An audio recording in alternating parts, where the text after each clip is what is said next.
Good afternoon, ladies and gentlemen. The afternoon session will be on clinical and psychological applications. As you can already see on the dais, we have a chairperson for the session, Dr. Sion Ramon. Can I please ask the respective speakers to be on the dais as well? We have Dr. Anita Vijayanath. We have Geshe Tinzi Namdala. And we also have Venerable Tinzi Pejunla.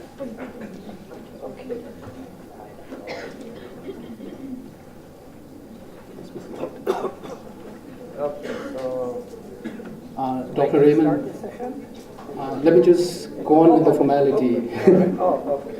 Before we proceed with the session, I'm sure everybody has heard Dr. Raymond speak in the morning session. So I'll just go on with a brief introduction of yours, then you can proceed. Dr. Raymond is an affiliated professor of electrical engineering and neurology at the University of Washington. Oh, we already did that. Oh, it was already done? Yeah. All right, so I can skip that part? Okay, sure. Okay, so without further ado, why don't you take the dice? Okay, thank you very much. Thank you.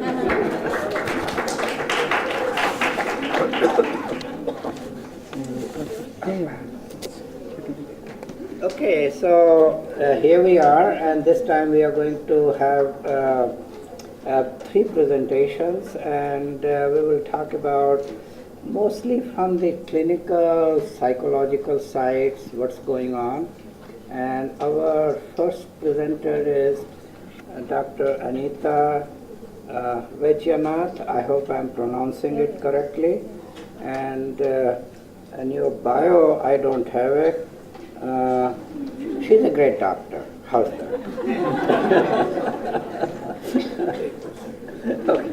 Okay, now, Dr. Vijayanath is a physician by profession and a Buddhist by practice. So she combines 2 things together. That's wonderful. After her post-graduation with top honors, she worked in AIMS for many years. She has authored many medical articles and chapters in national and international journals, books, besides presenting scientific papers in regional and national conferences. She aspires to do PhD in education psychology as well as to do research in mind, life, and neuroscience with application of Buddhist psychology in our daily lives. I invite you to share your thoughts, please. Thank you, Mr. Raymond.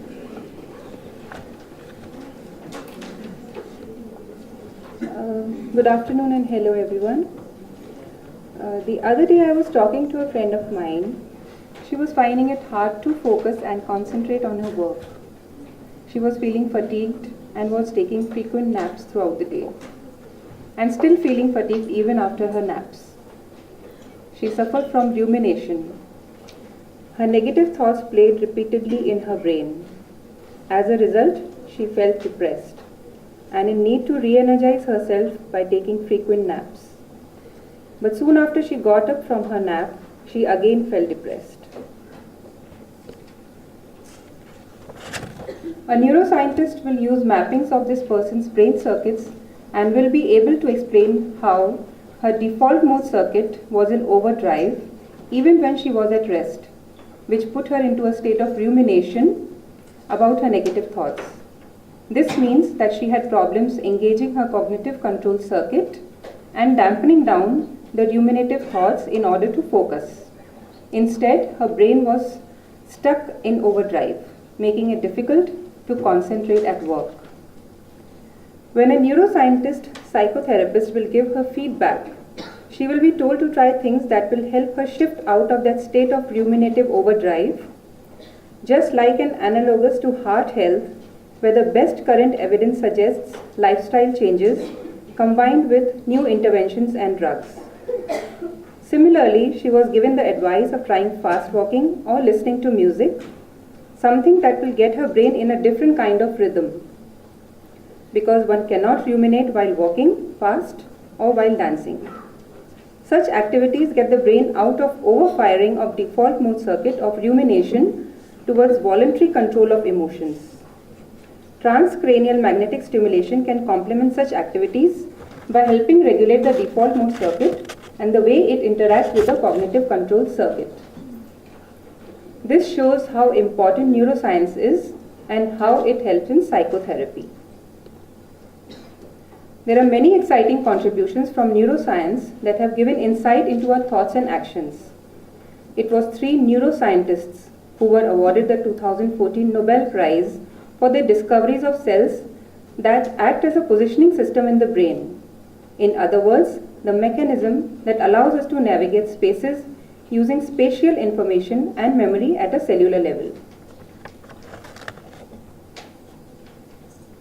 Mental illnesses are more common than cancer, diabetes, or heart disease. Serious mental disorders affect an estimated 6% of the adult population, or approximately 1 in 17 people.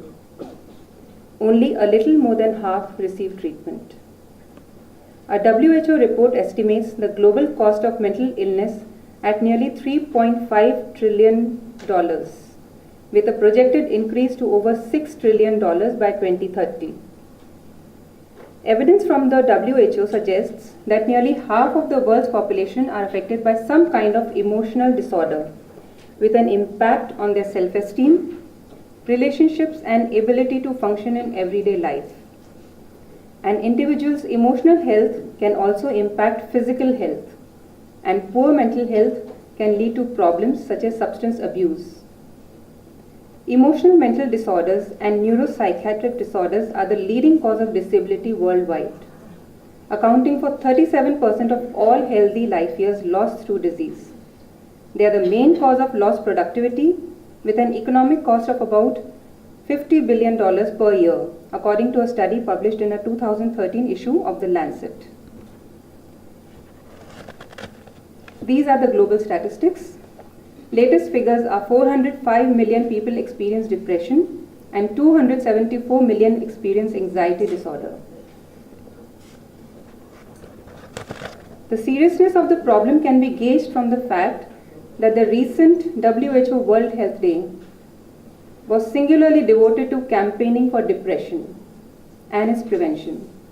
Depression has been lately recognized as a lifestyle disease, with the causes being rapidly increasing urbanization and people moving more and more away from nature and towards technology.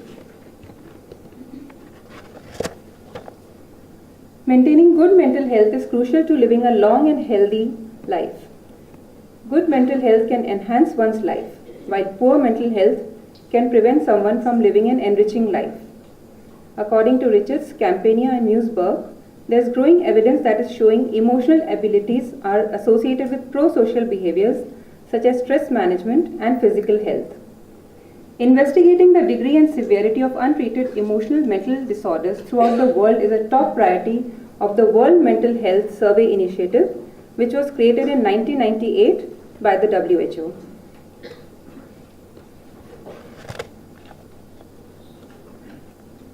Neuroscience holds the key to understanding the brain and to developing more effective treatments for people with mental health disorders. The brain is life. All sensory signals such as vision, hearing, taste, and smell pass through the brain and through nerves, where each one becomes an action. For example, CA1, which is part of the hippocampus, identifies all the input and output signals in order to recognize any type of information. The substantia nigra is linked with pleasure sensations, and the amygdala is associated with our emotions. Neuroscience can help us understand the underlying molecular factors behind mental disorders, as well as where and how to focus research and treatment. For an example, take war and conflict. For someone who is resilient, it can lead to a temporary setback and sad feelings and an ability to bounce back, whereas a less resilient person may develop post-traumatic stress disorder. Understanding the neurobiology of resilience and finding effective ways to instill this resilience and cognitive reserve in people can help them successfully overcome stressful challenges in life. Furthermore, knowing the action of drug treatments and psychological therapies and other treatments such as mindfulness will allow us to develop novel and more effective treatments for those who do not respond to the currently available ones. Understanding how environment can enrich the brain is also vital. People have always wanted to understand their motivations, thoughts, and behaviors since time immemorial. Understanding the brain may answer the Greek challenge, know thyself, inscribed on the temple of Apollo at Delphi. The past quarter century has seen a wealth of advances in neuroscience, from neuroimaging techniques that make it possible to see inside the live human brain, to non-invasive electrical brain stimulation, to selective action of neurons using laser light for research in animals. The popularity of the field has exploded, with membership of the Society of Neuroscientists steadily climbing from its founding in 1969 to 40,000 members and counting. Yet, little if any of this activity has resulted in improvements in clinical care for the mentally ill. This gap, often caricatured as mindless neuroscience versus brainless psychiatry, must be bridged if modern neuroscience is to bring help to the mentally ill. This was written by Thomas Insel in his blog as director of NIMH. The disconnect can in part be explained by the lack of a working biomedical model of mental illness. Many in the field say the current model of mental health treatment in use since the days of Freud is based solely on observation by clinicians and the reporting of symptoms by patients. The new model combines these traditional methods of diagnosis and treatment with the biological concept of the brain as a network of circuits. The circuit or network approach focuses on how the billions of neurons in the brain communicate with one another via electrical signals. It cuts across the current broad diagnostic categories like anxiety or depression with the hope of creating a new understanding of each mental illness. The circuit approach provides a scientific path towards more accurate disease diagnosis and treatment while helping eliminate the stigma associated with mental illness as a personal failing or a weakness. It boils down to the superhighways of the brain, which are the routes where most of the neuronal traffic is going on for the primary functions of the brain. Imagine the road system. There are all these little hiking trails, then you've got the big superhighways where most of the traffic occurs. These brain circuits are explaining those main routes. Almost daily, new studies are published mapping these circuits and explaining what they do or what they don't when altered or destroyed. We take it for granted in other areas of medicine that the organ is relevant. When you go to see the heart doctor with a heart problem, you would expect them to run tests. Right now, in psychiatry, we don't think about the brain at all when we are making a diagnosis or planning a treatment. It's time we did.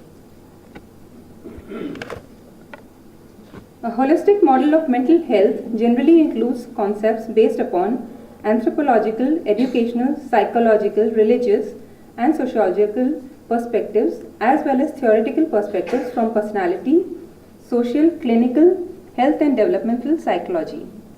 An example of a wellness model includes one developed by Myers, Sweeney, and Whitmer. It includes 5 life tasks: essence or spirituality, work and leisure, friendship, love, and self-direction, and 12 subtasks: sense of worth, sense of control, realistic beliefs, emotional awareness and coping, problem solving and creativity, sense of humor, nutrition, exercise, self-care, stress management, gender identity, and cultural identity, which are identified as characteristics of healthy functioning and a major component of wellness. The components provide a means of responding to the circumstances of life in a manner that promotes healthy functioning.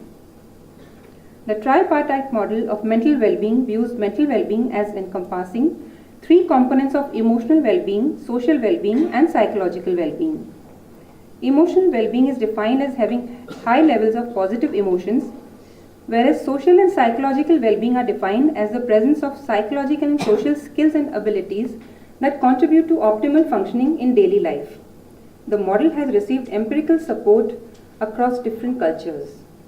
The mental health continuum short form is the most widely used scale to measure the tripartite model of mental well-being. Parallels with Buddhist principles. WHO stresses that health is a state of complete physical, mental, and social well-being, and not merely the absence of disease or illness. It's important to understand that well-being is distinct from happiness, which can come and go, whereas well-being is a consistent state of wellness, satisfaction, and contentment. Feeling happy is a part of mental well-being, but it's far from the whole. Feelings of contentment, enjoyment, confidence, and engagement with the world are all a part of mental well-being. So is a feeling that you can do the things you want to do, and so are good relationships which bring joy to you and those around you. Mental well-being does not mean that you never experience feelings of situations that you find difficult, but it does mean that you feel you have the resilience to cope when times are tougher than usual. It can help to think about being well as something you do, not what you are. The more you put in, the more you are likely to get out. No one can give well-being to you. It's you who has to take action. Herein comes the Buddhist parallel of you and your mind. You have a very important tool with you, your mind. It's your mind which can make you feel sad or make you feel happy in precisely the same circumstances, events, and experiences. Nobody else, no outside event, and nothing else can make you feel sad or happy. Beekman focused on three aspects of psychotherapy process: therapeutic engagement, self-observation and analysis, and therapeutic change. Therapeutic engagement. People enter therapy with their amygdalas on overdrive, anxiously fearing what the therapy relationship with the therapist will hold.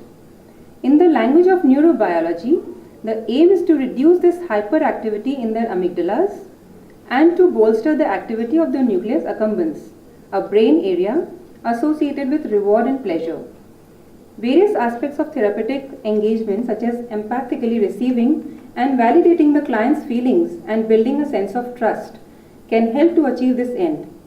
Indeed, several lines of evidence suggest the possibility that the optimal firing of the nucleus accumbens, meaning not excessive and not diminished, mirrors what happens in secure attachment, the bonding with early caregivers that many therapy clients lack. Once the clients feel safe, they can move on to another crucial step in therapy, self-observation, or the calm, non-critical ability to observe one's behavior and identifying dysfunctional patterns in the self. Here is a similarity with Buddhism, wherein the meditation process is essentially a self-observation. Self-observation rests on the healthy functioning of several brain regions, the master and commander of which is the dorsolateral prefrontal cortex, which can integrate a wide array of sensory, emotional, and memory data. Understanding how these mechanisms work and eventually finding ways to facilitate their healthy functioning may help therapists encourage clients to more fully access this capacity. This contributes insights to the therapy objective of defining dysfunctional patterns. Similar to Buddhist self-analysis, research finds that any pattern, healthy or unhealthy, is the result of repeated brain activities in response to the same circumstances. Social phobia, for example. In reaction to strangers, the limbic system's fight or flight response is activated each time, so that eventually the brain takes that route each time strangers are encountered, even if they are good people. Another brain area that can contribute to ingrained behavior patterns is the hippocampus, which compresses complex information. While consolidating neural signals can help us to make sense of potentially overwhelming stimuli, too much consolidation can make them difficult to comprehend, in much the same way that it's hard to recognize a photo with too few pixels. The remarkable result of these experiential programmings is that we begin to create expectations from neutral circumstances. We find what we seek because we expect what we are looking to find to be taking place. This brings us to the cognitive behavioral therapy, which brings about the needed therapeutic change in the client. Psychotherapy basically is a roadmap for both the therapist and the client to better understand the client's mind, their problems, and develop solutions together. Various types of psychotherapies exist and are being practiced the world over. Some of them have similarities with Buddhist principles and philosophy. For example, in Freudian psychoanalysis and psychodynamic therapies, patients are encouraged to explore and discover their unconscious meanings and motivations by analyzing their interactions. Cognitive therapists believe that it's dysfunctional thinking that leads to dysfunctional emotions or behaviors. By changing their thoughts, people can change how they feel and what they do, so much similar to Buddhism. Humanistic therapy approach emphasizes people's own capacity to make rational choices and develop to their maximum potential. Concern and respect for others are also important themes. Humanistic philosophers like Jean-Paul Sartre, Martin Buber, and Soren Kierkegaard influence this type of therapy. 3 types of humanistic therapy are especially influential. Client-centered therapy rejects the idea of therapists as authorities on their clients' inner experiences. Instead, therapists help clients change by emphasizing their concern, care, and interest. Gestalt therapy emphasizes what it calls dynamic holism, the importance of being aware of the here and now and accepting responsibility for yourself. Existential therapy focuses on free will, self-determination, and the search for meaning. We can appreciate the deep similarities with Buddhist philosophy here. Meditation and mindfulness-based cognitive therapy. The practice of mindfulness meditation has several mental health benefits, such as bringing about reductions in depression, anxiety, and stress. Mindfulness meditation may also be effective in treating substance use disorders. Several studies have shown that mindfulness meditation appears to bring about favorable structural changes in the brain. The roadmap to promotion of mental well-being involves the stages like moratorium, awareness, preparation, rebuilding, growth, and prevention. Recent developments in neuroscience can help inform clinicians' understanding of cognition, emotion, behavioral regulation, and social interactions, all critical aspects of people's lives that are dramatically affected in psychiatric disorders. These areas of neuroscience are of particular relevance because they can lead to the development of novel therapeutics. There has been an explosion of neuroscientific techniques that will help us with these and other important challenges in understanding our brains and what makes us who we are. For example, the neural basis of how we make fast and slow decisions, decision making under conditions of uncertainty. There is also an understanding how the brain is affected by stress and how these stresses might switch our brains into habit mode. For example, operating on automatic pilot and forgetting to carry out planned tasks, or the opposite, that is goal-directed system. Disruption in the balance between the two is evident in neuropsychiatric disorders such as OCD. However, recent evidence suggests that lower gray matter volumes in the brain can bias towards habit formation. Neuroscience is also demonstrating commonalities in disorders of compulsivity, methamphetamine abuse, and obese subjects with eating disorders. Neuroscience can challenge previously accepted views. For example, major abnormalities in dopamine function were thought the main cause of adult ADHD. However, recent work suggests that the main cause of the disorder may instead be associated with structural differences in the gray matter in the brain. In conclusion, what neuroscience has made evidently clear is that changes in the brain causes changes in your thinking and actions. But the relationship is two-way. Environmental stressors, including psychological and substance abuse, can also change the brain. This fact is significant. We know our brains continue developing into late adolescence or early young adulthood, so that these environmental influences are particularly potent in a number of disorders during childhood and adolescence. For example, autism.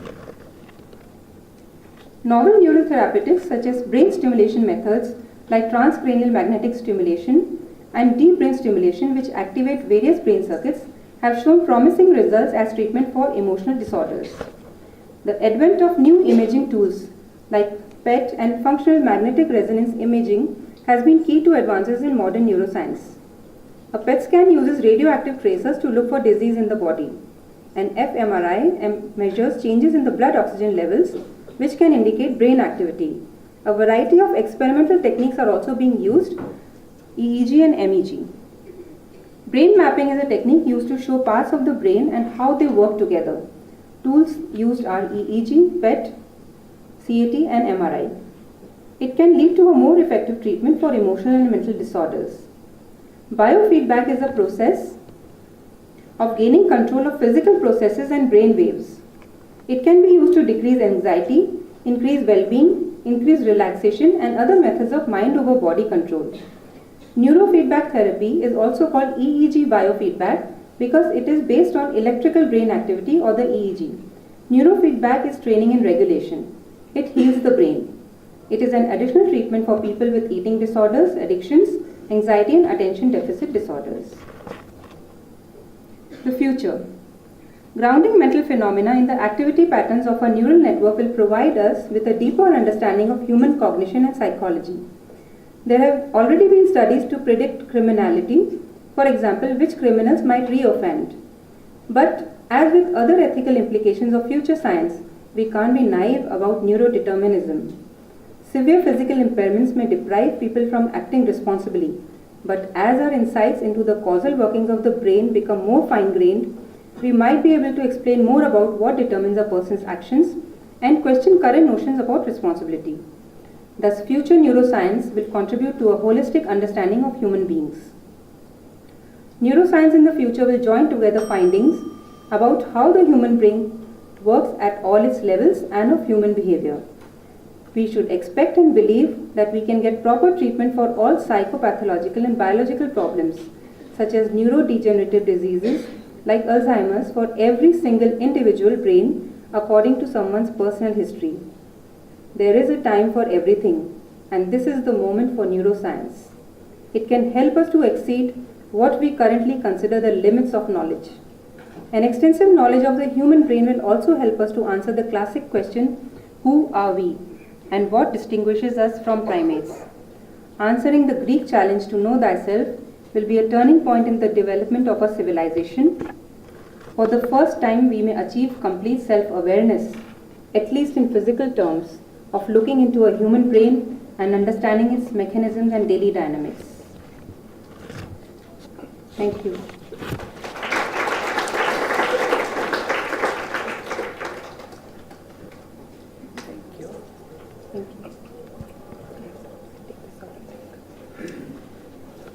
Thank you very much, Dr. Anita. And our second speaker is Venerable Geshe Tenzin Namdak. And he worked as an environmental researcher and started his formal studies in Buddhist philosophy and psychology at Seraje Monastic University in 1997. He received the Geshe degree, the first Westerner to complete the whole 20-year Geshe program at Seraje Monastic University. He was a founding teacher of Seraje Monastic Translators Training Program for 6 years and was the director of Shedrup Sungdril Wing, a house for Western monks studying at Seraje for 15 years. He is a regular teacher at different international Buddhist centers and frequent speaker at conferences on secular ethics, Buddhism, science, and related subjects. And to add my note, I have known him for almost 1 year, and I'm very much impressed with his talks and also his understanding of the Buddhist philosophy. So I ask you.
You can start. I'll use this. It's coming. So you start. Yeah, there it is. Oops, there it goes. There it is again. Impermanence. So, yeah, we talked about this morning a little bit about mental health. And Dr. Anita just gave a presentation that basically, the mental disorders are much more than before. And even if you read the medical magazines and the journals, then you will also see that there is more exposure to mental health than before, but mental health has not increased, so that you can find in the different magazines about mental health. So maybe we need more research, as he indicated, maybe in neuroscience, maybe we have to look at some alternative kind of methods. So that's why we have in this conference also some experts of Buddhist philosophy and Buddhist psychology, and see if we can help to assist in creating better health in our world, and also to create curing processes or treatments, or helping with treatments for mental disorders. So that's why I thought I'd give a presentation about that aspect, a little bit in a practical way I'm planning to do. So we talked about also, Dr. Bandi this morning also talked about there's a correlation between mental states, meditation, as well as what we can find in brain activity. But then the question remains, how is that correlation, how does that exist? Is there a causality between what we call consciousness, which is maybe not a materialistic brain? Can consciousness cause brain activity? Or does brain activity cause consciousness to come about? Or maybe both are possible. Yeah? So those kind of aspects I was thinking to talk about a little bit. So, yeah, mental health. So in the center of the picture you see is the historical Buddha Sakyamuni, together with the 17 pendants from the Nalanda tradition. That's why I hang out for the last 20 years in a monastery where we try to study their texts. Yeah. So improve, yeah, methods to improve mental health in accordance to Buddhist psychology, so to say. So I take you now to the lab of Buddhist psychology. So here you see it's a different lab than we discussed before, and that my friend from Germany showed the nice pictures of his lab. So we have a slightly different lab in our community, in our monastic university. And the system we use is slightly different. We study texts, we analyze them. On top of that, we contemplate about them, and we analyze them. Here you see monks debating. Yeah? So the first initial step is get a knowledge, understanding what the masters of the past have been written. Then you analyze it in a very sophisticated system of debate, epistemology based kind of debates. I'm coming from a scientific background. I studied hydrology with a lot of mathematics and statistics, but when I come to this aspect being studied for the last 20 years or so, then I can tell you it's a very sophisticated system. It's not just an historical kind of culture, but it's very sophisticated, and I think it can bring great benefits. So after having get the material clear, then contemplation happens, yeah? Then meditation happens. And with that meditation, we can actually change the mind and change the brain. Yeah? So those who are familiar with the findings of Richard Davidson's, for example, different researches of people in training, lesser accomplished masters or more senior trainings, then basically they came to the conclusions that brain activity, like certain gamma waves, were seen, they were out of the charts. They were never seen before. So things can be done with consciousness that can definitely bring great benefits. So then I will like to summarize my presentation, or outline my presentation, so to say, in these 6 points. Yeah. So Buddhist psychology is actually a science of the mind. Yeah, it's a kind of how does the mind function, and how can we train the mind, and how can we deal with mental problems. Yeah, so I think I have an outline in the following way. Yeah, so we will talk about self-awareness, which is a very modern term in psychology as well. Then self-discipline. So based on this self-awareness, you learn actually how to discipline yourself, and you learn how to be in control. Yeah, that's what we actually want to do when there's mental disorder. Yeah, the person is not in control, or we just talked about a criminal, so to say, who is an emotional hijack. Yeah, that person doesn't have control over that particular affliction. So that can be accomplished with self-discipline. And after that, the real essence of Buddhist psychology is taking away the destructive emotions. That those things that actually cause us suffering, and those things actually that cause us to have these mental disorders. Then I have to add two more points, two important points, I think, especially from Buddhist psychology point of view, is the development of compassion and understanding the reality, as it is very much related with our mental health as well as with mental problems. Yeah. So let's first have a look at self-awareness. How do we build this self-awareness, and how can it help to cure kind of mental disorders? Yeah. So first of all, so self-awareness, we first have to know that from Buddhist psychology point of view, we divide consciousness, as this morning with Geshe Dorje Lamdra's presentation, we already touched a little bit the nature of the mind in the aspect of clear and knowing, or clear and cognitive. Yeah.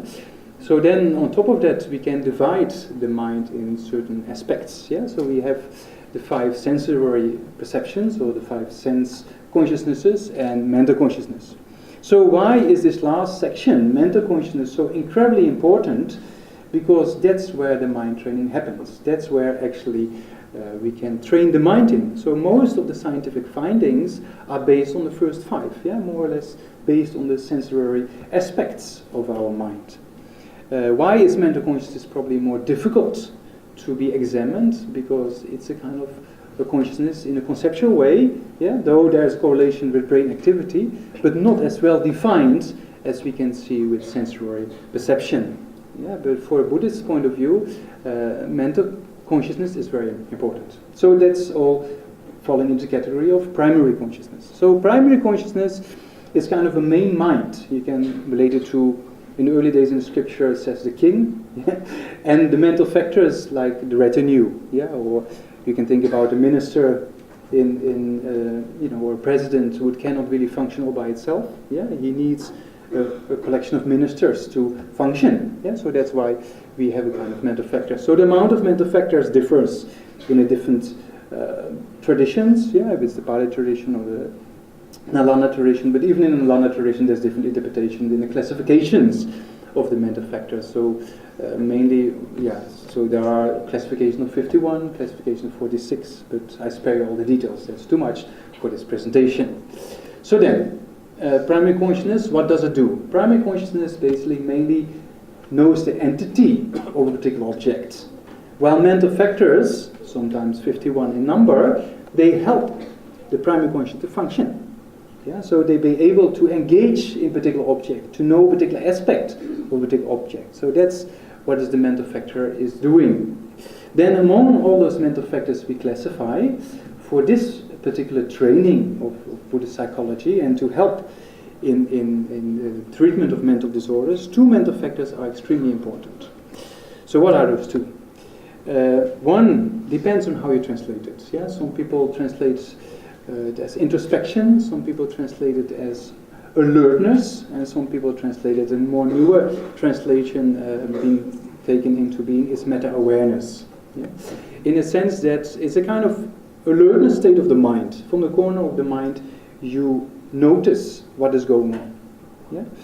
So for example, if you do a breathing exercise meditation, yeah, what already discussed this morning, the different types of meditation have an influence on the brain. Yeah? So if you do Vipassana meditation or compassion meditation versus a control group who is maybe just engaged in health matters or physical health, yeah, then you, after the training, you send it to an fMRI scan, and then you can see how they react to suffering or to fear. Yeah, you can see different kind of reactions based on these kind of trainings.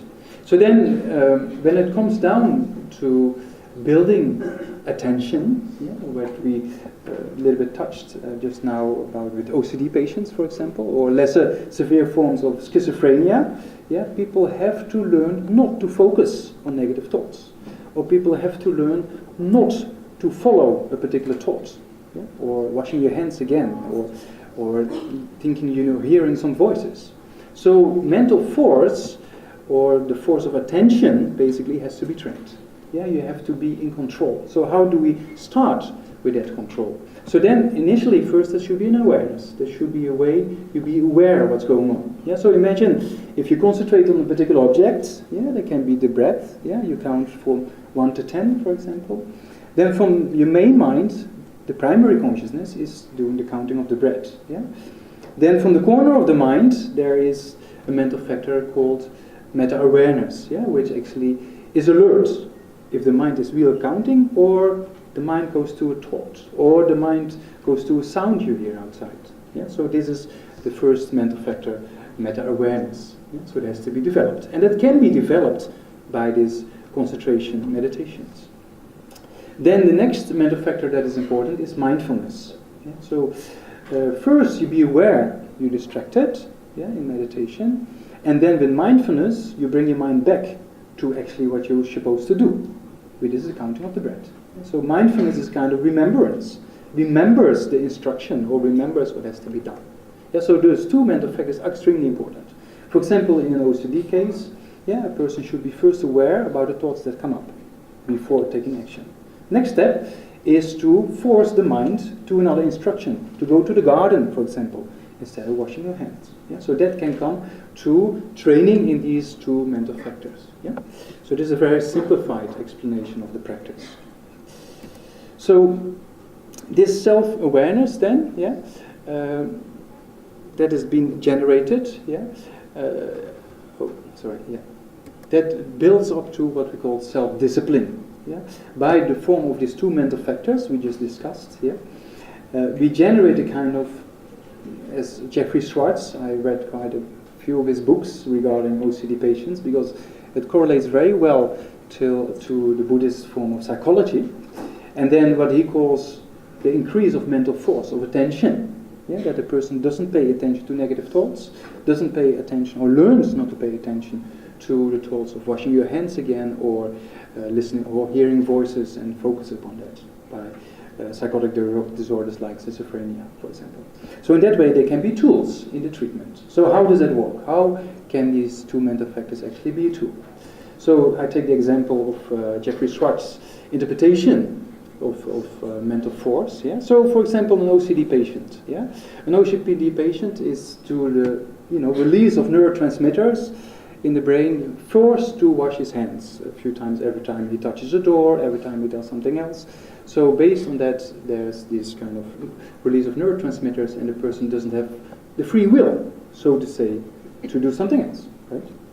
So then, after that, that's just the calcium ions were being released in the ion vessels in the neurons.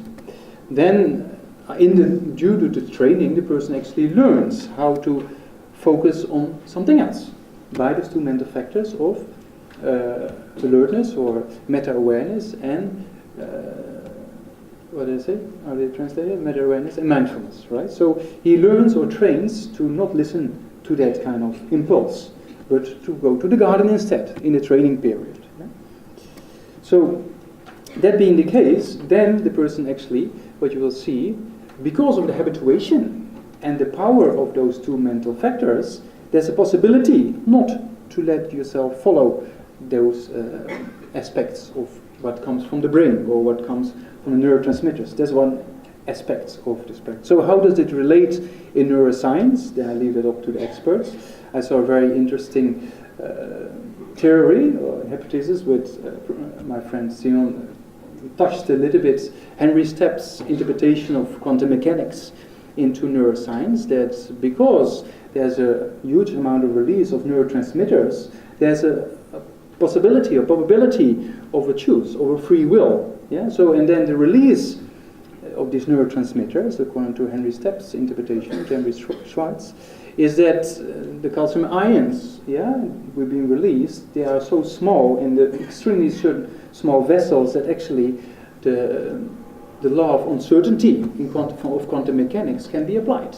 That's their interpretation, and it makes sense to a certain way that in that way free will can have and that can be used to explain how we describe it in Buddhist psychology as well. If you train in those mental factors, you habituate yourself, then of course the mental force increases and you have more free will to choose what to do. Yeah? So that's one example of how we go from self-awareness to self-discipline, and how that can actually treat certain forms of mental disorders. Then the real Buddhist psychology goes a step further. Yeah, the real Buddhist psychology is not only dealing with day-to-day problems. Of course, we deal with it as well, but it goes a bit more to the root. Yeah, so the root you can see in the picture. Yeah, there's many things to be seen. There's not enough time to explain the whole picture, but in the center you will see there's 3 afflictions. Yeah, that is aversion, attachment, and anger. Yeah, attachment, anger, and ignorance. So they actually the root afflictions, so to say. They cause us to create karma, and they cause us to suffer. So already touched also this morning that basically our mental attitude motivates our physical behavior, isn't it? Yeah. So that's true for positive emotions. That's true for constructive emotions, so to say, but also destructive emotions. Yeah? So, for example, a criminal.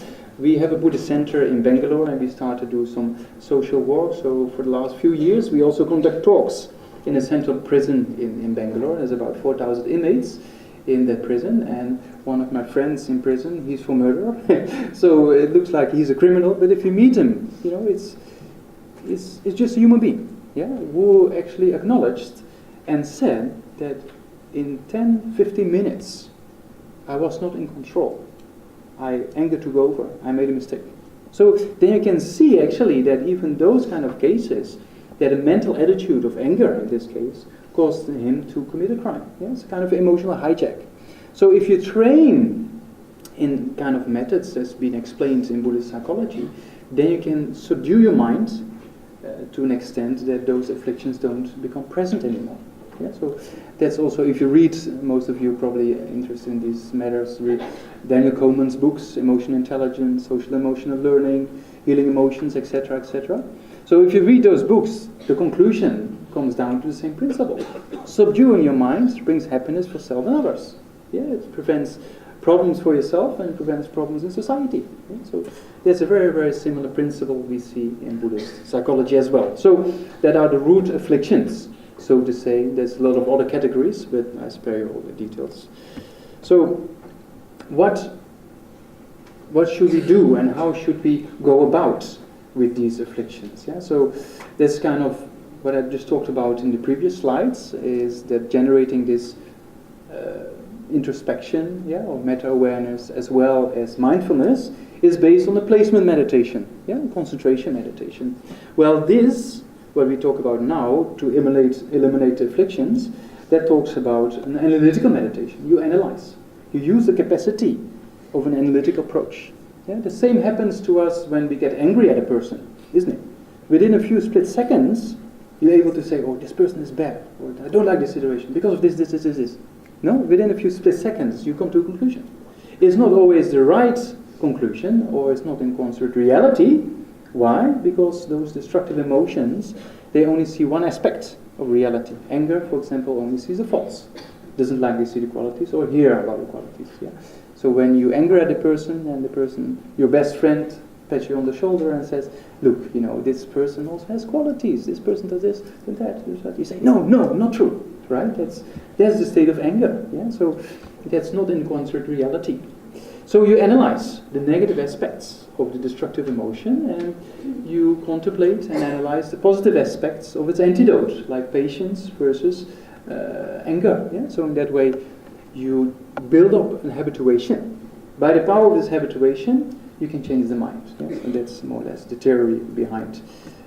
So that's also why Shantideva says, with the power of habituation, nothing is impossible. Yeah? So that's just a matter of training. It's just how much time and effort we put into the training. And then, if you'll be able to eliminate these afflictions in this way, that's the end of mental disorders. And that's basically creating the real well-being, or inner well-being. Yeah, we didn't discuss the difference between happiness and well-being as being described by Dr. Anita, was that happiness is more or less temporary, while well-being was more, wasn't it?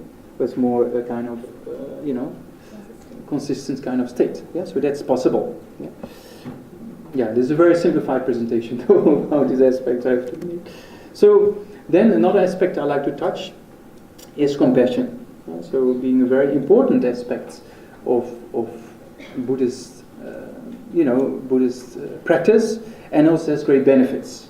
So one of the great benefits I think we can see from a lot of evidence from post-traumatic trauma stress disorders, for example. So Daniel Brown from the University of Harvard did some research regarding this kind of post-traumatic stress disorders, and came to the conclusion that they actually almost don't exist with Tibetans. And it's very interesting. And the question is then why? Because Tibetans are in occupied Tibet, being tortured in prison, for example, for a long period of time. But in most cases there's no stress disorder after they've been released. I have an example of my own classmate. So when we studied philosophy many years ago, he went back home, of course. He wants to see his family, right? So he goes back home, stayed with his family for a few weeks, and then I said, how was it? Yeah, he said, very nice. And then what happened, he said, I got imprisoned for a few months, and the Chinese beated me up, and I was almost dying out of starvation, but now I'm back in the monastery. I rest for a few days, and I go back to the studies. That was his view, There's no concept of what happened, and this and that, and we couldn't see, So that's interesting. So one aspect might be the compassionate attitude, by thinking that the Chinese officials who do that, they did it not out of their own will, but they were overpowered by these destructive emotions. So in that way, it's very powerful too. Very interesting. So that's one benefit of compassion. So how do we generate this compassion? What is compassion? Compassion is a wish for others to be free of suffering, basically. So to generate compassion, to generate love and kindness is not easy. So for us, mostly we try to meditate, and then you say, okay, may all sentient beings be happy, may all sentient beings be free of suffering, except that one. So that's a sign that it's not a genuine form of compassion, right? It's not a genuine form of love and kindness. So it has to be based on equanimity. So that's the law of equanimity. So how do we generate this form of equanimity? Very important point in the training. So normally we see things as very concrete. We see things as existing by themselves, and we don't see the relationship between people. We don't see the relationship changing even. So that's been given in this first kind of drawing. Then we have to go to a drawing that makes the relationships more important. So then you can see, initially we make a very strong distinction between those we like, we dislike, and the people we don't know. We have a kind of indifferent feeling towards too. So we have to equalize all those three personalities, because they're all three human beings. They all want happiness, don't want suffering. Our best, dearest friend can change in the worst enemy, isn't it? The person we dislike so much today, when we start to meet a person, we solve the problem, he becomes our best friend, right? So it's not that concrete. Person A you don't like, somebody else is dearest friend of person A, but person A is the same. It's just our concept or our perception, how we see that person is different. So that's why we try to generate a kind of equanimity, and on top of that we try to generate compassion and love and kindness. So these kind of findings can be used against different types of stress disorder. For example, in Niemans, I think it was last year or year before, when His Holiness came in the conference? Year before, right? So Eve Ekman, the daughter of Paul Ekman, she gave a presentation regarding regarding the benefits of compassion versus mere empathy. People in the healthcare, for example, they see a lot of suffering. So people who have this empathy of feeling the same themselves, feeling the suffering of the people, that's not a very constructive state of mind. While she examined, if you generate compassion, if you generate a wish for them to be free of suffering, there's less stress disorder. There's less kind of disturbance, less depression actually. So it helps to generate stress disorder. Then very personality disorders, like very self-centered states of mind, also can be taken away with this form of compassion, because you see others as more important than yourself. And if you see His Holiness Dalai Lama as being the emanation of emotional intelligence, of how to actually relate with people, based on these principles of loving kindness and compassion, you see the results, right? It's possible to have that kind of, generate that kind of state of mind. So, this compassion, to see others as more important than yourself, and to lose this kind of self-centered aspects of the mind. Yeah, we have a very self-centered aspect which actually causes a lot of problems. And this is also with the same doctor from Harvard University, Daniel Brown, also did a lot of research regarding this, and I mean, this has been researched quite well, that narcissism and all kind of forms of self-centeredness actually causes a lot of problems. I saw an interesting research about people in 10 or 15 minutes, how much they use the term I, me, myself, and then related that with the health records. Very interesting. That people who are more self-centered and more use in a verbal way the context of I and me, they are more inclined to have high blood pressure, more heart disease. Very interesting. Yeah. So then, to counteract this self-centered attitude, we just talked about compassion. Yeah, a little more sophisticated aspect of counteracting it is then actually, of course, the Madhyamika philosophy, or the philosophy of the middle way, which actually explains the nature of dependent origination. As we last year in the conference on quantum physics, quantum mechanics, we talked about it quite a bit. So that actually gets really eliminates to a real extent this concept of a concrete I and me by seeing the different practices. So then also Dharmakirti says in his Pramanavartika Karika that basically this ignorance of grasping at a concrete I and me, the self-centeredness, is actually a cause for all miseries, also a cause for all suffering. Same as Daniel Brown and some other scientific findings came to the same conclusion. So to eliminate this ignorance, to eliminate this concrete concept of an I that actually appears, but if you examine, it doesn't exist the way it appears.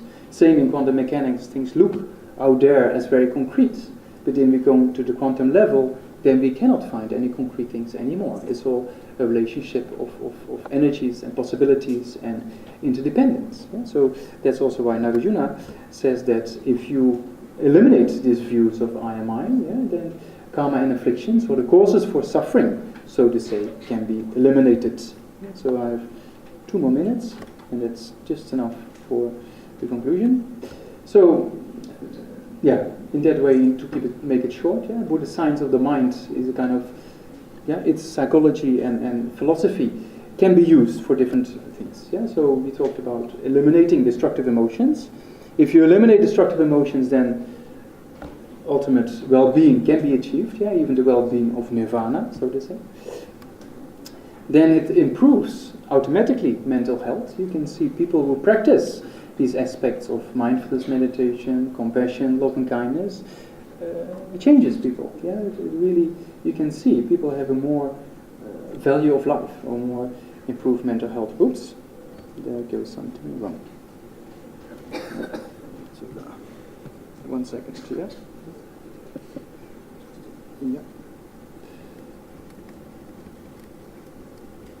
I just pushed the wrong button. So, and there we are again. Then also certain mental disorders, like OCD and less severe form of schizophrenia. When people hear voices, for example, then they're also being taught to think that hearing the voices is basically just coming from the brain. It's not reality, right? So then again, those two mental factors of meta-awareness and mindfulness can play a role in helping the person not to pay attention to those things they hear or see or whatsoever. So next to the regular medication, so that always has to be taken in the beginning. So then the level of inner well-being, the level of the force of attention, the force of compassion, love and kindness, of course, depends how much effort the person is putting into the practice and how much logic and how much analytical approach is being used. The stronger the logic, the stronger the analytical dealing with it, the stronger the mind gets convinced in a particular positive state of mind, and then you move forward much quicker. So that's also an important point. So then to conclude, I'm very happy to be at a conference like this. So I don't have much knowledge, neither from the scientific world, because I started hydrology with this like 20 years ago, and I forgot most of it. But I have a lot of interest in science, so I read a bit here and there.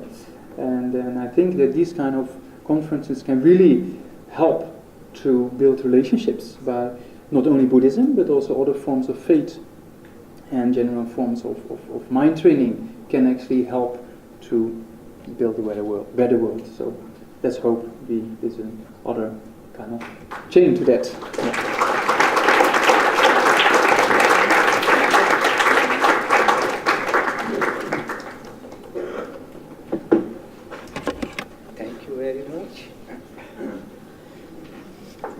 Now we have a last speaker for the day, and it is on the practice of Buddhism and psychotherapy.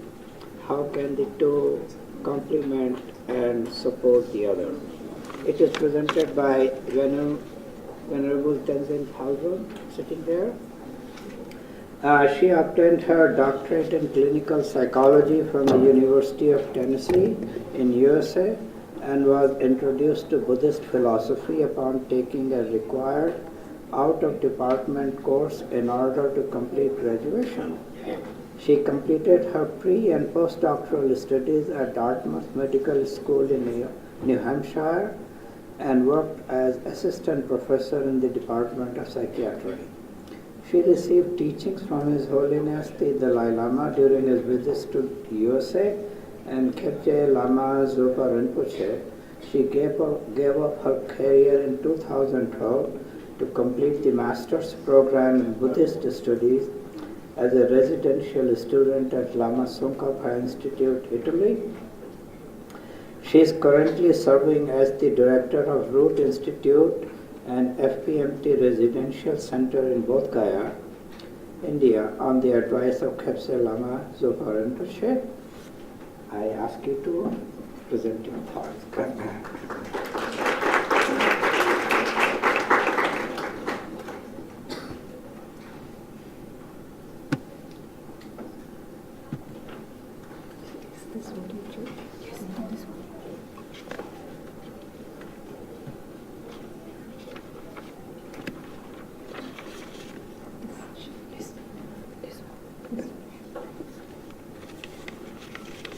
So thank you very much for giving me this opportunity to present at this conference. I want to thank Geshe-la and Dr. Anita Dudani for suggesting my name. You'll have already had two wonderful presentations. I'm not sure whether you can take another, but it'll be mostly a repetition of what has actually already been said. I'm curious, how many of you are students in Geshe-la Dorje Damdul's master's course program here? So some of you. Any psychotherapists, by the way, in this audience? Okay, so we'll see what we can do. So I'll start by just trying to define what Buddhism and psychotherapy is. Earlier in the morning, Dr. Menon mentioned about how our Indian education system is very focused on giving us a lot of information. I grew up in India, like any good middle-class Indian, was very focused on my education, and then went abroad thinking that was the best thing to do, and is to establish my career and so on and so forth, and then met Buddhism there and realized the answers that I was looking to suffering and healing was in Buddhism. And it was there, ironically enough, that I met His Holiness and Khepje Lama Zopa Rinpoche. I'd never heard of their name, even though I grew up in India, so it took me going to America.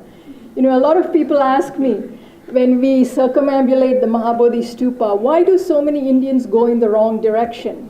I don't know, but I know I spent many years going in the wrong direction. And finally, I was fortunate enough, and I had created the karma that I met the teachers, though even when I met them, it took me a long while to recognize them, and then finally realize what was I doing with my life, and to realize my career was really not taking me anywhere. I remember getting my degree and thinking I'd just been given a certificate to do a lot of damage because I really didn't understand how to transform people, which is part of what psychotherapy was. So when I was given this opportunity to do this paper, it really made me sit down and reflect. So how do I integrate, even today now as a Buddhist nun, how do I incorporate some of the things that I learned in psychotherapy, and how can I do justice to some of my professors who were very well-meaning professors and who were working very hard to transform people who were coming into therapy in distress. So it's with that intention and the idea that we can, as Buddhists and psychotherapists, dialogue in order to really benefit many people who come in who are suffering. So I take this as an opportunity to do that. So of course we start with His Holiness and to explain what Buddhism is, that it's an instrument for training the mind to work out problems that we all experience. And these problems originate mainly at the mental level, and it's negative mental states that cause us to engage in negative mental activities, which brings more problems and suffering. So practicing Buddhism is really a way for us to protect us from unwanted suffering. As Lama Yeshe, who is the founder of FPMT, accentuates, it's experiential knowledge wisdom that Buddhism teaches about. It's not simply a dogmatic view. And this is why I titled my paper, The Practice. It's very easy, including for people like me, to talk about Buddhism, but there are few people who can actually practice it.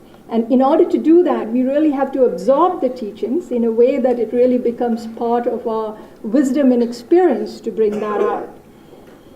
Buddhist teachings have been practiced for over 2,500 years and are thus considered by His Holiness the Dalai Lama and Lama Yeshe to be more in the realm of philosophy, science, or psychology rather than simply a religion. So in fact, a Buddhist on the Mahayana path studies his or her own mind, following a thoroughly detailed and systematic path which uses both faith and reasoning to achieve his or her goals of attaining liberation from the cycle of suffering and enlightenment. So then what does psychotherapy attempt to do? So Western psychotherapy is relatively in its infancy, maybe about 300 years old. When the psychologist Bruce Wampold was asked, so how does psychotherapy work? He responded that patients often come into psychotherapy with explanations for their difficulties, but it leaves them feeling distressed and that they cannot get out of the cycle of distress. So the point of treatment is to really help the patient understand that she or he can do something adaptive to improve his or her situation, and through healthy actions, whether it's thinking more positive thoughts, creating better relationships, more appropriately expressing emotions, or enacting positive change. And the critical aspect, he said, is not which treatment a person receives, but rather that the patient believes that this particular treatment is effective and can work collaboratively with a therapist. And if you will look at the psychology literature, in general they say psychotherapy is effective. But lately, for example, they have found from 1998 to 2007 some disturbing trends. In fact, Dr. Nodal found that there has been a decrease in the use of psychotherapy only, a decrease in the use of psychotherapy in conjunction with medication, and a big increase in the use of medication only.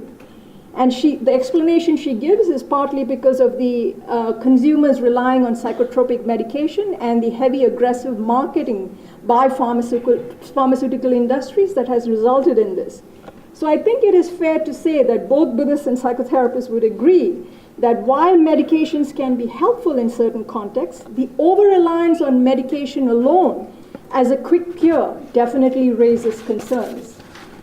So let's look at the common aim of both Buddhism and Western psychotherapy. They both attempt to understand and alleviate suffering, transform an individual from a state of distress to a greater sense of well-being, and therefore a dialogue between Buddhist and psychotherapy practitioners could be very useful. So the question arises, can the two really complement each other, and if so, how so? And to explore these questions, what I'm going to do is look at the Four Noble Truths. This was the first teaching, as you know, given by Shakyamuni Buddha at Deer Park in Sarnath, near Varanasi in India. And then I will look at two disorders which have already been touched on, depression and PTSD as it's described currently in the DSM-5. And as you know, the DSM-5 is the standard classification of mental disorders that are used by mental health and other health professionals for diagnostic and research purposes. And then I will also touch upon some neuropsychological data. So if you look at the Four Noble Truths, this was the first teaching, as I said, given by the Buddha, and the basic premise of the Four Noble Truths is the recognition of the very fundamental nature that we share. That is, we have each the natural and instinctual desire to attain happiness and to overcome suffering. It doesn't matter who you are or where you are from, that is essentially the natural desire that we all have. So with the Four Noble Truths, we can speak of an effect and a cause on both the disturbing and the liberating side. So the truths of suffering and the cause of suffering are the effect and cause on the side we do not want, and the cessation of suffering and the path to the cessation of suffering are the effect and cause of what we desire. And the teachings of these Four Noble Truths are fundamental to all the Buddhist schools. So let us just look briefly at the Four Noble Truths. The first Noble Truth is the truth of suffering, and that's the suffering of change, suffering of change, and pervasive compounded suffering. So if we start by the suffering of suffering, and you just have to open the newspaper today or listen to the news, and we are simply bombarded by the amount of suffering in all shapes and forms that goes on all around the world, whether it's related to the birth process, growing old, being struck down by all kinds of virulent diseases or disorders due to natural and unnatural causes like terrorist attacks. So it's not uncommon to people come in to seek psychotherapy when they have either directly undergoing this or when they have witnessed the grief and loss of loved ones as a way to find and cope. So that is the suffering of suffering. Now the DSM-5, currently the new version of DSM-5, the new DSM, which is the 5th version, has 257 disorders listed. And I'll focus on 2, which is the depressive disorders and PTSD. And the major symptomatology for depressive disorders are unpleasant emotional states, such as the presence of sad, empty, or irritable mood, somatic symptoms, such as loss of appetite, fatigue, alteration in body function, and cognitive changes that include hopelessness and helplessness that significantly affect an individual's ability to function. Now, post-traumatic stress disorder usually comes about. The key factor is exposure to a traumatic or stressful event. Now, it is true that the highly realized lamas and the well-disciplined and well-practiced monks, usually can overcome this easily. But for a lot of ordinary people like you and me, all over the world, who experience trauma, this is not necessarily an easy process. But this is why Buddhist psychology is so helpful, as we will see, is the path out of suffering. However, we have to acknowledge that for many, when they're exposed to a traumatic event, they constantly tend to re-experience it, either in the sense of memories or nightmares. In fact, it's described as the disorder of not being able to forget. And then there's the emotional distress and the avoidance of trauma-related stimuli, negative thoughts about the self and the world, exaggerated blame about the self and the world. So that, in effect, is the suffering of suffering. The suffering of change, on the other hand, and many people also seek therapy for this level, is simply referred to as when we ordinarily consider something pleasurable, such as eating or drinking. If one examines these pleasures closely, we realize that there's no real abiding pleasure in them. In fact, they are simply a temporary relief. And the idea of suffering of change is that all that we consider to be pleasurable eventually changes into suffering. So this is the reason why what society tells us to do, for example, chasing after material wealth, power, relationships, sooner or later we find them to change and it becomes dissatisfactory or unsatisfactory. So this becomes then a source of suffering. Now, this level of suffering is also understood by existential therapists. In fact, the existential therapists look at our modern world and look at the level of materialization, the lack of meaning and the purpose, and say that is one of the major reasons why people suffer. And what we really need to do is find how to live our lives in a way that's meaningful and beneficial to others. The third level of suffering is what's called pervasive conditioned suffering, and it forms the basis for the other 2 sufferings. This is the root of all 3 sufferings. So from the Buddhist perspective, even the very physical and mental basis, painful experiences arises. So for example, the 5 aggregates that we are constituted of, which is form, perception, feeling, compositional factors, and consciousness, are all in the nature of suffering. So samsara, or our lives, are essentially in the nature of suffering, and it's sooner a matter of time before events come up that we experience suffering. So this is the suffering. This is the level of suffering that Buddhist practitioners are seeking liberation from.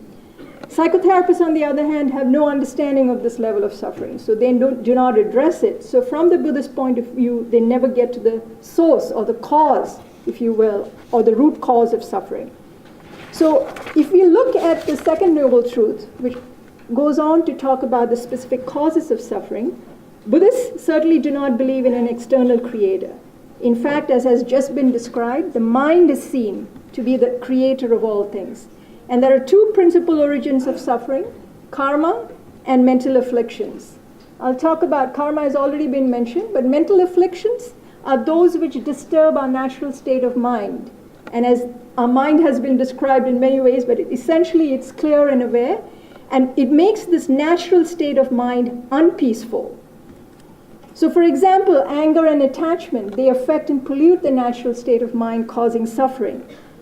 When our mind is influenced by anger and we look at an object, even a friend can appear to be very ugly or completely repulsive, and the person also seems to exist from their own side, as if they are solid, independent, and very real. Yet once we calm down and we look at the object the very next day, we are taken aback by what we were so upset at, because the object can actually even appear beautiful. So it clearly tells us that it is the anger and attachment that's influenced by our grasping at things that really cause our suffering. And as has been said, the mind is like the king and the mental factors his assistants. To look at further, and this is a little bit something I got from Bodh Gaya for you. This is the main statue at the Mahabodhi temple. So if we look at what Chandrakirti said with regards to how suffering comes about, first, as he said, there's attachment to the self. And then there's the grasping at things, becoming attached to them as mine. So from the mind comes we, and from we then comes others and our enemies. So towards I and mine there's attachment, whereas towards others, him, her, and them, and others, we feel anger and distance and jealousy, and all the other competitive feelings come up. So the ultimate problem is the sense of I that we become so obsessed with, this ignorant self-grasping and self-centeredness that gives rise to anger and irritation. And then these negative mind states of anger then express themselves in negative actions of body, speech, and mind. So to return to the example of anger, with anger, the atmosphere becomes tense and people feel uneasy. When one gets angry, as has been pointed out by His Holiness, we only see red. We cannot see anything else. And as a result, you get very upset and your mind becomes out of control and you overreact. Yet when your mind calms down the next day or later, you recall what you have done, you begin to feel ashamed. So while anger and attachment may be difficult to control, there's really nothing good about them. So our real enemies therefore lie within the mind. So His Holiness also points out that it is by ensuring that the causes and conditions of suffering are not created, or if the causes has been created, then the conditions do not become complete, that we can prevent the consequences from ripening. So therefore, from the two causes of suffering, afflictions and karma, the obscuring afflictions are the primary root of samsara. Now, psychologists also have a very detailed explanation for why somebody suffers, or what are the causes, if you will, for suffering. They do talk about genetic factors, and I'm not going to go into great details, but that includes potential neurotransmitters, for example, that have been implicated in depression, temperamental predispositions that can also be inherited. Under the psychological and risk factors, we will talk a little bit more in detail about the maladaptive schemas, but intergenerational factors, for example, mothers who are carrying their babies or who have pregnant, for example, if they can also have if the mother is depressed, then she can also have a negative effect on the fetus. Even after the baby is born, if the mother tends to be depressed and she doesn't engage with the child can take on that sad expression of the mother. So there can be also intergenerational factors that can contribute to depression. There are also somatic risk factors. For example, people who have pain or cancer. You can also have depression that is comorbid with physical illnesses. People who have depression can also exacerbate physical problems like heart attacks and vulnerability. In addition, people who are depressed also have a vulnerability to substance misuse or abuse, and that can contribute further to depression. And then there are social and cultural risk factors. The instability and the change of modern societies that can contribute to it, including environmental factors like pollution in the air. I was shocked yesterday in the newspaper I read about recommendation of older people not to go out and walk because the air in Delhi is so polluted. So factors like that. And then gender, it's clearly been found that women are more susceptible or prone in general, partly because women tend to internalize their emotions and hold emotions in. So they tend to be more susceptible to things like depression and anxiety, whereas men tend to be more externalizing, and so they show more disorders like substance abuse or acting out disorders. Also, women tend to be very tuned into their family members. When there's any stress that is being experienced by anybody else, women are the ones who are more likely to pick them up. So for those factors, it can contribute for women, and in addition, as has been pointed out, they are more vulnerable to being traumatized early in their life. So those factors contribute to women becoming more prone to depression. Now, the cognitive behavior model certainly is very close to the Buddhist point of view. You know, in general, they talk about how a certain situation, for example, if you're being criticized at work, can trigger these maladaptive thoughts or schemas that we have developed over our lifetime based upon earlier experiences, that when a certain situation triggers it, you automatically have this thought. So these are what are referred to as automatic thoughts. The idea that I'm not good enough. And it tends to be these global, distorted, negative views about the self, the world, and the other.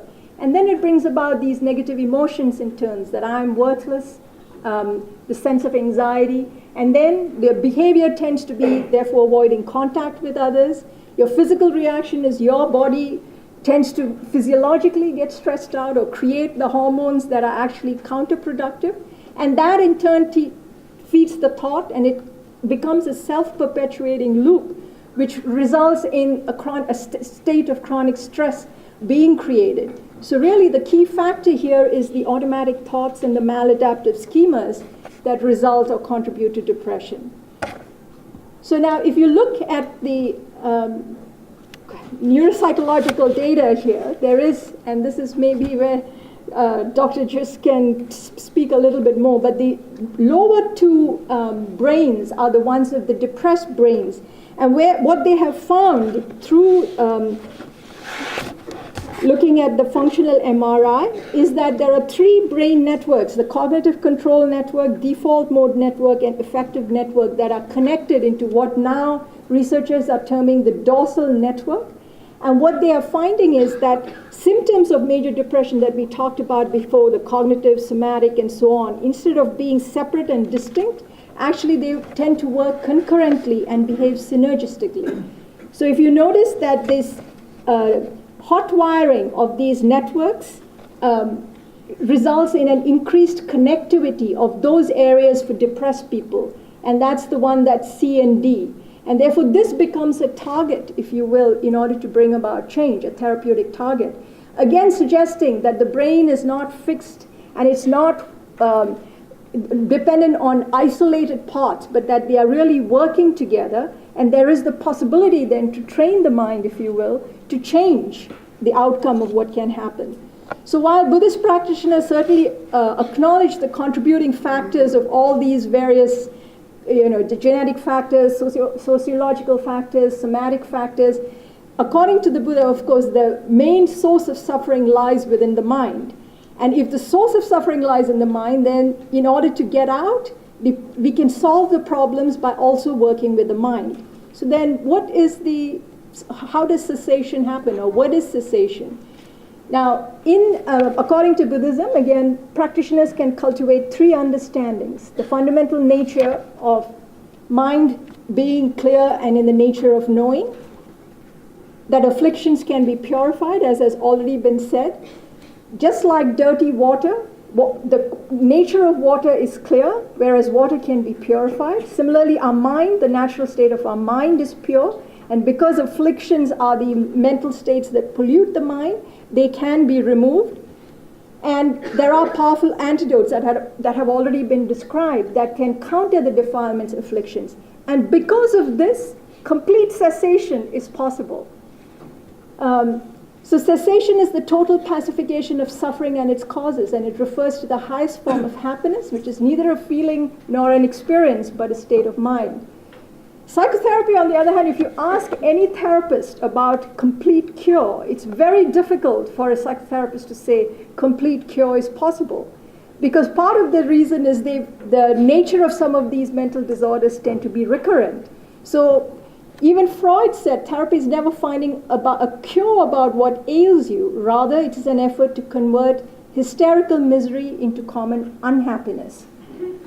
So this is where certainly psychotherapy falls short, but partly that's also because of their lack of understanding of the true cause of suffering. Nevertheless, let's look at the path to the cessation of suffering. So on the Mahayana path, the practitioner's primary goal are not only their own liberation, but also the enlightenment of all sentient beings. And the principal aspects of the path are renunciation, emptiness, and bodhi-mind.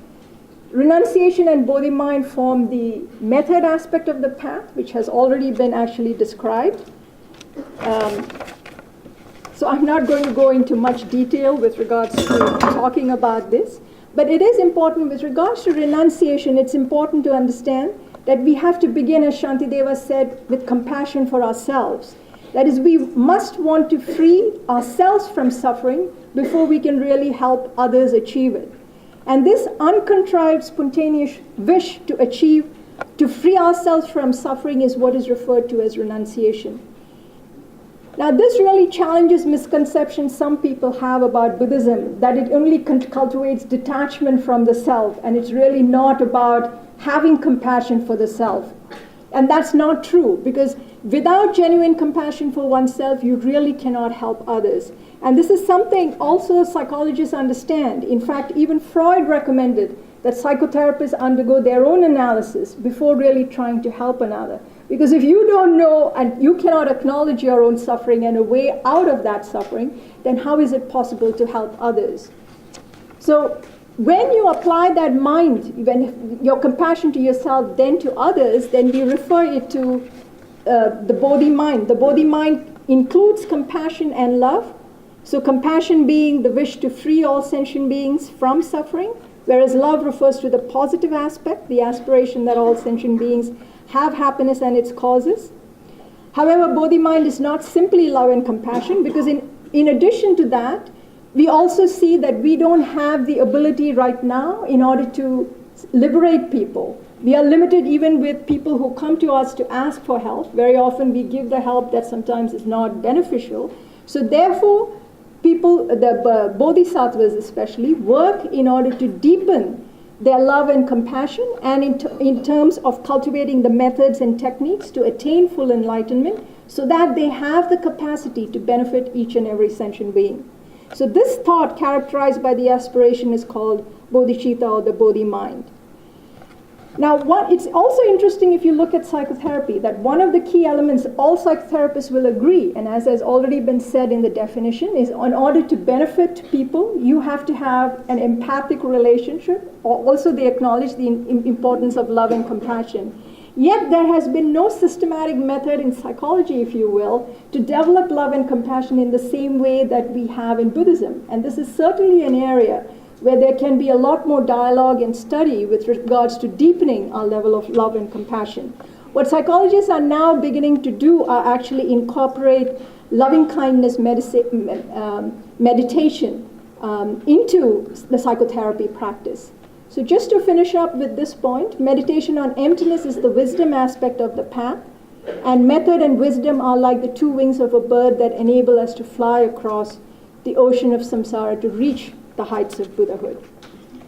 So if we look at some of the loving kindness meditations that are being used, for example now, there have been several studies that have been done, and I think it has already been pointed out earlier in terms of the benefits that mindfulness meditation, even the use of mantra, for example, they used TM mantra and the loving kindness and Tonglen meditation, the giving and taking, and they have found, for example, the three components of mindfulness, increased attentional control, present focus, and non-judgment, clearly have an impact, for example, on some of the PTSD symptoms. In fact, PTSD patients are finding that meditation is actually a very helpful way to help them to deal with some of the symptoms that they have. So for example, the increased attentional control increases their control over intrusive thoughts. It shifts attention to more productive activities. Focusing on the present reduces worry or rumination. Non-judgmental thinking then reduces the cognitive distortions and avoidance. And then the mantra meditation also brings about a reduction in the hypoarousal and redirects attention and improves emotional self-regulation. And compassion also reduces the negative affect and stress, enhances coping, and increases social support. So clearly there is a benefit when psychotherapists use mindfulness and loving-kindness meditation in terms of their therapy. But this also shows us how our brain functions are much more closely interconnected and interdependent than previously believed. So in fact, in Buddhism, as we know, and as has just been talked about, that the wisdom aspect of the path is the teaching on dependent arising and emptiness. And the shortest way to explain that is that we simply don't see things the way they exist. The way we tend to perceive them is based on the ignorance that mistakes the actual nature of the self. And because we are overpowered by our ego-grasping ignorance, we end up creating suffering for ourselves. However, the path shows us that there are methods and techniques by which we can engage in yogic practices that refine the mind to the point where it is able to see directly the way things exist. And as Geshe-la has pointed out, through the techniques of debate and listening to teachings, reflecting and meditating, it is possible then to have a direct realization of emptiness, which then allows us to liberate ourselves from suffering by seeing the true nature of the self. The other type of therapy that is worth of mention is dialectical behavior therapy, which also uses some of the components of Buddhism, that mindfulness that we have talked about, being focused and learning to live in the present moment, regulating our emotions in terms of how we regulate our emotions, distress tolerance, dealing with distress, and also learning how to be interpersonally more effective.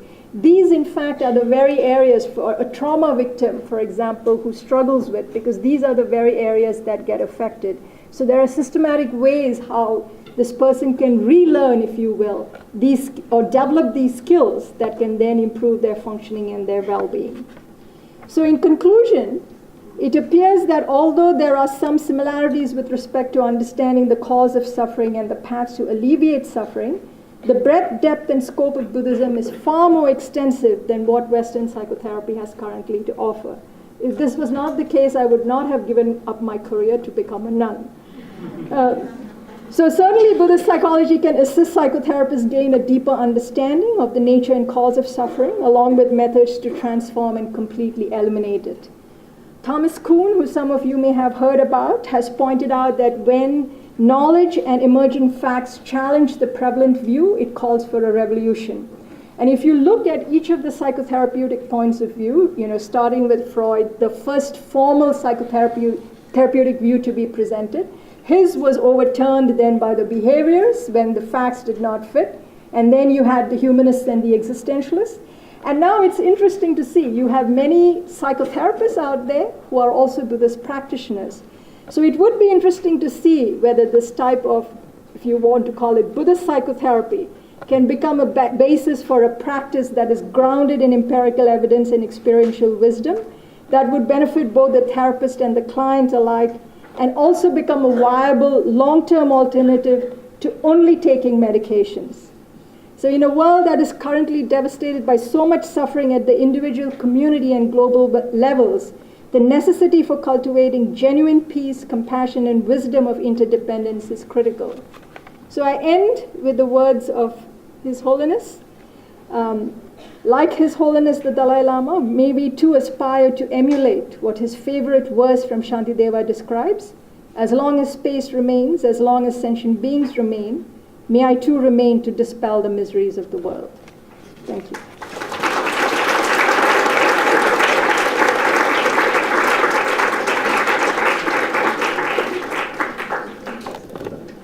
Well, Anila, thank you very much for giving a discourse on Four Noble Truths. in such a modern fashion. I thoroughly enjoyed it. And believe it or not, we do have some moments for questions and answers, about 10 minutes. And so, are there any questions? So, let's see. Number 1, number 2, number 3. So, please. Hello. So my question is to Ms. Baldwin. You said something that really hit me, and that is Buddhists do not believe in external creator. Now, I'm not sure if by external creator you were referring to the concept of God. And if that is the case, and that's just shocking for me because I do not mean it as an offense or criticism, but generally, when we talk of Buddhism, we talk of Buddhism as a religion. And if Buddhism does not believe in the concept of God, then it's more of a philosophy and a way of life as opposed to a religion. I mean, it's just a question that comes out of genuine curiosity, like how does Buddhism fit into the religious framework? It's just something I've heard for the first time. So that's Okay, what now, who would you like? Miss Byron. Okay. I think His Holiness distinguishes between theistic and non-theistic religions, right? So theistic religions like Christianity and Islam believe in an external creator, a God who is out there, who is independent, separate, autonomous, that we pray to. Whereas in non-theistic religions like Buddhism and Jainism, we do not talk about an external creator. We talk about the potential seed that we have that we can transform to become like a Buddha. That's not blasphemy. So there are already beings who have become a Buddha, who we can also look to get help. When we talk about taking refuge, so we are taking refuge both within ourselves and to those who have already become the Buddha to assist us on the path. But that's not the same as the God that we talk about in Christianity or in Islam or in Judaism. That's how I understand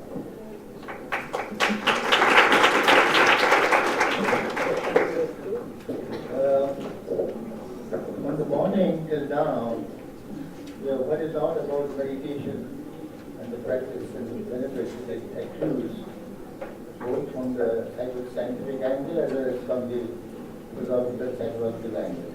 There is one aspect of meditation which you have all heard of, not experienced, but there have been experiential benefits, and that is called samadhi or nirvana. Now, in that state, human being achieves a level of ecstasy and bliss which surpasses all suffering. The question I'm asking is, how does this modern science or Buddhist philosophy determines the value of samadhi? Is it possible for normal people to achieve it through meditation? And if so, can we imagine a situation where people become addicted to samadhi and suffer in bliss? And who should answer your question? I address my question to the neuroscientists and to the philosophers. Would you like to go first? So nirvana, or how you describe it, can be achieved by everybody, right? You don't have to be a monk or nun. It's a matter of how much effort you put in mind training. So it can be achieved by anybody. It's just a matter of practice. That's the first part of the question. The third part of the question related maybe with the next part of neuroscientific findings regarding these aspects. There are meditators who have been examined, right? And for example, there are different kind of meditation techniques where you can play with different energies in the body, with heat in the body, etc., etc. So there's one meditator, actually, is a very nice example, Lobsang Tenzin, and he was not very educated when he came from Tibet. Then he was in the military fighting the Chinese. Then he came to India, again joined the military in India. The Tibetans thought he was a Chinese spy, so he had a lot of problems basically himself. Then he generated interest in Buddhist practice, so to say. Then he took this type of orientation, lived in the mountains. He was put a lot of effort in meditation. So then his Holiness Dalai Lama noticed it, and they had some discussions, and then His Holiness decided to send him to some scientists to examine them. Yeah? So then they examined him, and a few of them were quite impressed with how he could stay in this samadhi. Single point is for 4 hours after a jet lag in a very cold kind of experimental kind of lab. But he was staying just for 4 hours full stop in that samadhi. So the scientists were very impressed.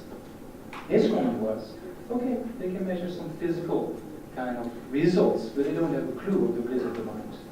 So that you can see a little bit what we talked about before, that our subjective kind of experiment or experience, which is mental in this case, is up till now still quite difficult to pinpoint down in neuroscientific findings. So the correlations we are examining at the moment. So let's hope in the near future we can also examine the mind a bit better. So maybe Monsieur has something to say about it.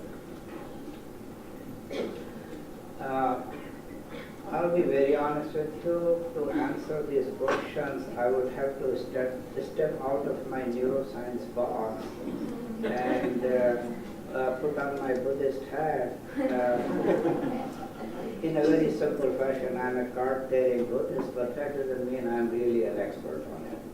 So, just to, in a very nutshell, samadhi or the concentration, in a good way, you have to practice. I mean, there are very detailed descriptions in Buddhist literature, and doing so, you will achieve the stages of concentration and samadhi, and also even the wisdom or the shadow. But that doesn't mean that an ordinary person cannot do it. I would just have to sort of borrow some stories of Bhagwan Buddha. I mean, he just told 1 month just to go and sweep the floor, and he achieved many achievements, and even knowing the phenomena or the true nature of phenomena. And so I would say the path is not linear. There are many variations on the path, and you could achieve certain or many levels of concentration or samadhi. And I would conjecture at this moment, like as a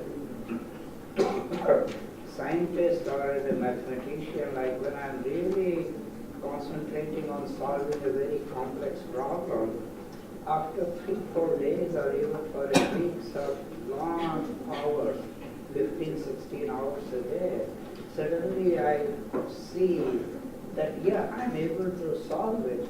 I have the same type of euphoria or enjoyment as one might see or find while doing shamatha, meditation, or some other stages. So I would say a person can achieve certain levels of samadhi and the related bliss with many ways. It's not like that this is the only way. And it's not only Buddhism, even in Hindu system, there have been many great practitioners who achieve great levels of samadhi. So that's what I would say. Now I will put on my neuroscience hat. We still don't know what we are measuring. I mean, we measure EEG, we measure neuronal behavior, we also measure even the calcium flow in the brain tissue. We can do all those. How can I relate it to stages of samadhi or stages of concentration? There are many gaps in those knowledge. Both sides have to sort of talk to each other to figure it out, where neuroscience, which has tools, could work with the Buddhist people or meditators, that what they are seeing, and then try to build a knowledge base On one side it is a contemplative, on another side it is objective. But we have to find a common ground to bring them together. That's where the lag is. And now I will shut up and let's go to the last question, and after that there is an announcement which is very important, so please don't run away. Hi, so my question is primarily directed to Geshe Prince and Namdak, but anybody else that would like to contribute is welcome.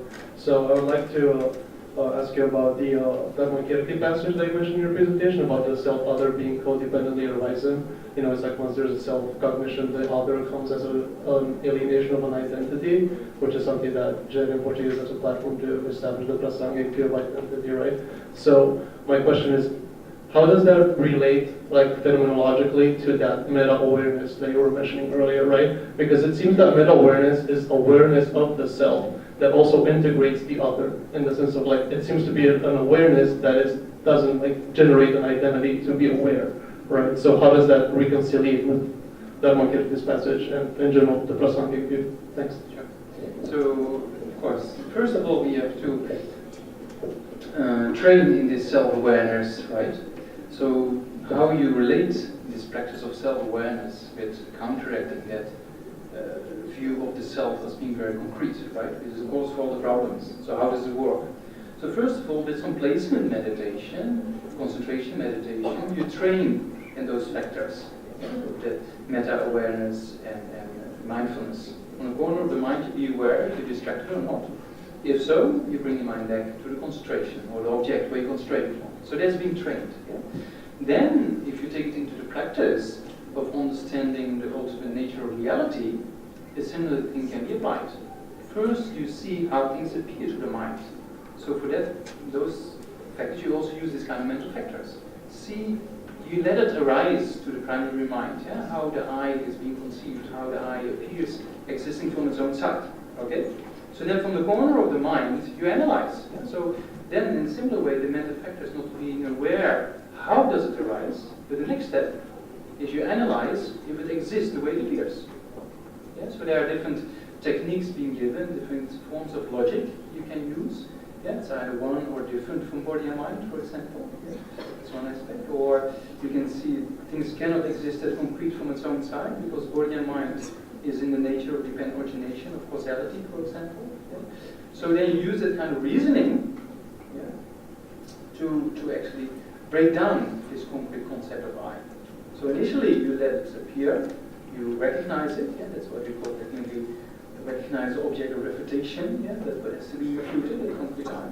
So that's being recognized, you hold it, and then without losing it, you analyze if it's either one or different from body and mind, or does it exist the way it appears, and if so, does it not contradict the logic of dependent origination? So then you use that, and then you can come to the conclusion there's no place among body and mind, which are in the nature of causality, same in subatomic particles, there's no concrete thing to be found. It's just a matter of causality in the one level of dependent origination. So you examine it, and then you come to a conclusion that actually it doesn't exist the way it appears. And at that time, the experienced meditator holds initially that concrete appearance of that I, then analyzes with other mental factors, right? Then comes to the conclusion that it cannot exist the way it appears. It is not one with body and mind. It's not different from body and mind. There's no one possibility. Then what happens to the meditator is the lack or the absence or the emptiness, so to say, of that concrete self appears. And that's what we call the realization of selflessness or the realization of emptiness. Yeah? Help, please.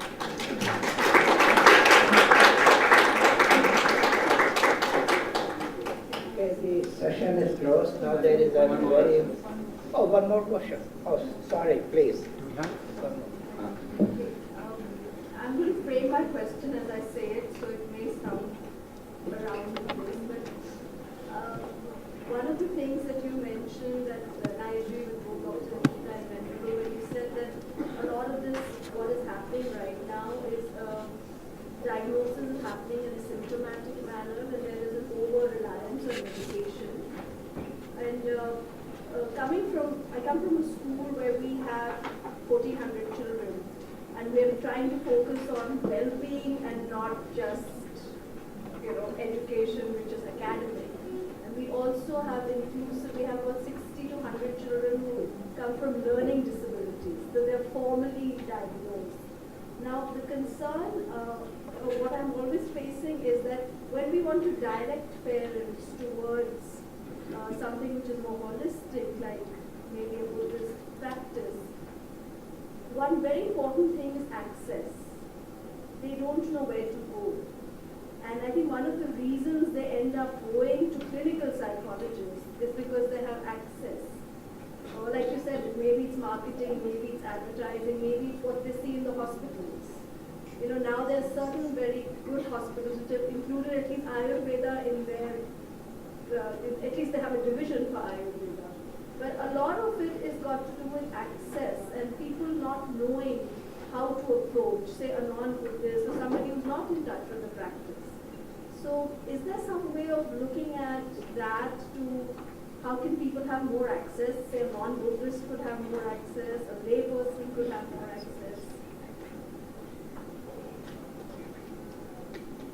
Thank you. That's an important thing to be brought about.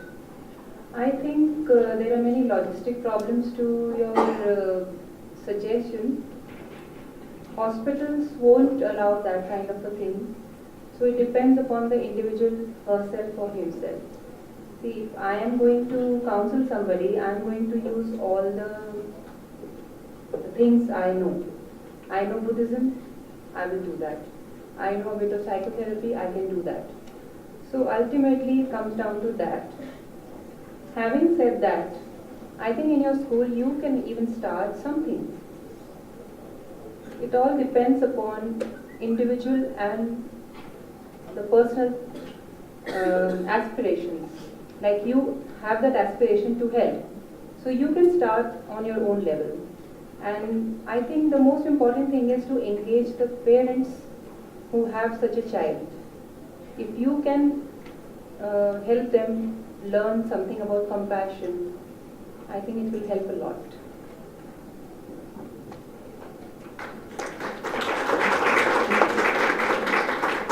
I just want to add to that. I think that was the idea that was being talked about this morning about really revising our whole educational curriculum to include training of the heart at all levels, starting from kindergarten, as being equally important as reading, writing, and arithmetic. And you're beginning to see movements. I mean, you have Matthew Ricard, for example, talking about compassion gyms and so on and so forth. But she's right. It does come from individuals taking interest and making an effort to beginning to revolutionize, if you will, the school system from within. So good luck.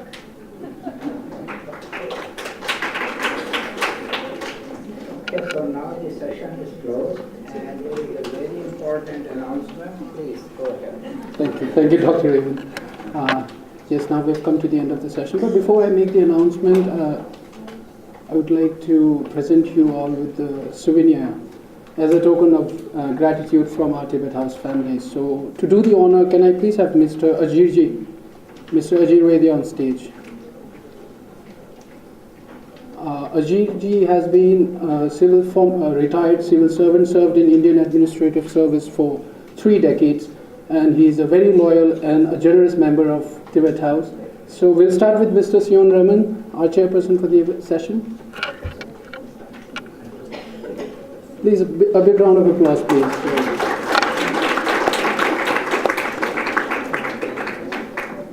Then we have Venerable Tenzin Pedranlal.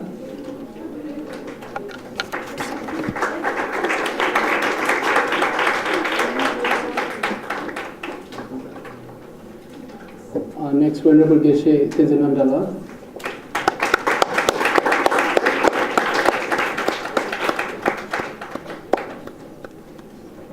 And last but not at all the least, Dr. Anita Vejant.